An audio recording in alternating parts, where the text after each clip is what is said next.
Hello guys, പുതിയൊരു വീഡിയോയിലേക്ക് ഏവർക്കും സ്വാഗതം. വീഡിയോ ഇഷ്ടപ്പെട്ടാൽ സബ്സ്ക്രൈബ് ചെയ്തൊന്ന് പുഷ് ചെയ്യുന്ന കാര്യം ഒന്ന് പരിഗണിക്കണേ ഗൈസ്. നമുക്ക് നമ്മുടെ ചാനലിന് അത് വലിയ വലിയ ഉപകാരമായിരിക്കും ഗൈസ്, ഗ്രോത്തിന്. പിന്നെ നമ്മൾ വലിയൊരു ഫാമിലിയിലേക്ക് എത്രയും വേഗം എത്തണം. അപ്പോൾ നമുക്ക് വീഡിയോയിലേക്ക് വരാം. എന്താണ് ഫിഫ വേൾഡ് കപ്പ് യോഗ്യതാ മത്സരങ്ങൾ അവസാന ലാപ്പിലെത്തി നിൽക്കുമ്പോൾ സംഭവിക്കുന്നത്? യൂറോപ്യൻ വേൾഡ് കപ്പ് യോഗ്യതാ മത്സരങ്ങൾ അവസാന ഘട്ടത്തിൽ അവസാനിച്ചു കഴിഞ്ഞു. ആഫ്രിക്കയിൽ സ്ഥിതി വ്യത്യസ്തമല്ല. ഏഷ്യയിൽ 8 സ്പോട്ടുകൾ ഏതാണ്ട് ഫുള്ളായി കഴിഞ്ഞു. അതായത് ഏഷ്യയിൽ 8+9, അതായത് 8 ടീമുകൾക്ക് ഡയറക്റ്റ് എൻട്രി കിട്ടുമ്പോൾ വേൾഡ് കപ്പിലേക്ക് ഒരു ടീമിന് പ്ലേ ഓഫ് വഴിയും യോഗ്യത കിട്ടുന്നു. അതിൽ 8 സ്പോട്ടുകളും എന്തായാലും ഉറപ്പായി കഴിഞ്ഞു. ആഫ്രിക്കയിൽ CAF, അതായത് ആഫ്രിക്കൻ കോണ്ടിനെന്റിൽ 9+1 ആണ്, അതായത് 9+1, 9 ടീമുകൾക്ക് ഡയറക്റ്റ് യോഗ്യത നേടുമ്പോൾ അവിടെ 9 ടീമുകൾ ഡയറക്റ്റ് യോഗ്യത നേടി കഴിഞ്ഞു. ഇനി ഒരു ടീം മാത്രമാണ് അറിയേണ്ടത്. അവിടെയാണ് അട്ടിമറികൾ ഏറെ നടന്നത്. കേപ്പ് വെർഡെ ആരും പ്രതീക്ഷിക്കാത്ത ഒരു നീക്കമായിരുന്നു അത്. കേപ്പ് വെർഡെ അതായത് വെറും 5 ലക്ഷം മാത്രം ജനസംഖ്യയുള്ള, അതൊക്കെ ആ സമയം നമ്മൾ ഇവിടെ കിടക്കുന്ന ആലോചിക്കാം. 5 ലക്ഷം മാത്രമുള്ള അവർ വേൾഡ് കപ്പിനെത്തുന്നു. ബാക്കി ട്യൂണീഷ്യ, സെനഗൽ ഉൾപ്പെടെയുള്ള വൻ ശക്തികളും ഇത്തവണ വേൾഡ് കപ്പിലുണ്ട്. സൗത്ത് അമേരിക്കയിൽ വ്യത്യസ്തമല്ല കാര്യങ്ങൾ. അർജന്റീന, ബ്രസീൽ, ഉറുഗ്വേ, പരാഗ്വേ തുടങ്ങിയ വമ്പന്മാർ ഇത്തവണയും വേൾഡ് കപ്പിനുണ്ട്. നോർത്ത് അമേരിക്കയിൽ നിന്ന് കോസ്റ്റുമാരായിട്ട്, അതായത് ഇത്തവണ നമ്മുടെ USA, കാനഡ, മെക്സിക്കോ രാജ്യങ്ങളിൽ വെച്ചാണ് 3 രാജ്യങ്ങളിൽ ചരിത്രത്തിൽ ആദ്യമായി 3 രാജ്യങ്ങൾ ആതിഥേയത്വം വഹിക്കുന്ന വേൾഡ് കപ്പാണ്.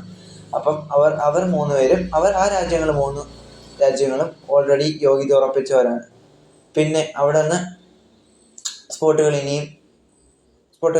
ഏതാണ്ട് തീരുമാനമാകാനുണ്ട്. ഓഷ്യാന, അതായത് മറ്റൊരു കോണ്ടിനെന്റ്, അവിടെ നിന്ന് ന്യൂസിലാൻഡാണ് വേൾഡ് കപ്പിന് യോഗ്യത നേടിയത്. അവിടെ നിന്ന് ഒരു സ്പോട്ടുകളുണ്ടാവും. പിന്നെ അതിനുശേഷം യൂറോപ്പ്, അവിടെയും ആഫ്രിക്കയെ പോലെ തന്നെ അട്ടിമറികൾ ഏറെ നടന്ന ഒരു എന്താ പറയുക, ഒരു കോണ്ടിനെന്റാണ് യുഎഫയുടെ. അതായത് സെപ്റ്റംബറിലാണ് ആ വേൾഡ് കപ്പ് യോഗ്യതാ മത്സരങ്ങൾ ആരംഭിക്കുന്നത്. ഇപ്പോൾ അവസാനിച്ചു കഴിഞ്ഞു.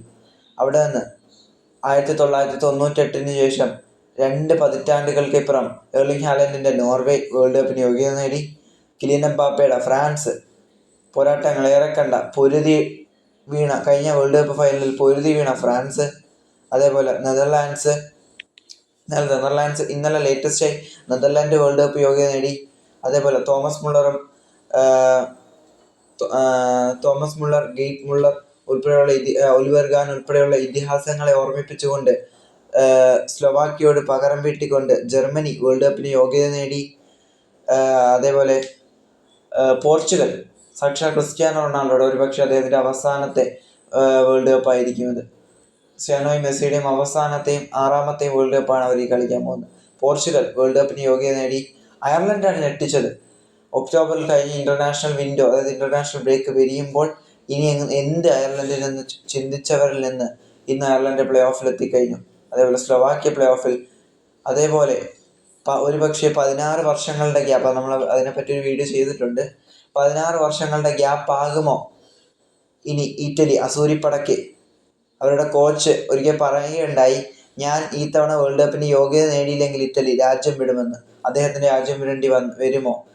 അതോ വേൾഡ് കപ്പിന് 2 വേൾഡ് കപ്പുകൾക്കിപ്പുറം 12 വർഷങ്ങൾക്കിപ്പുറം അസൂരിപ്പട എത്തുമോ, ഇറ്റലി എത്തുമോ എന്ന ചോദ്യം ബാക്കിയാണ്.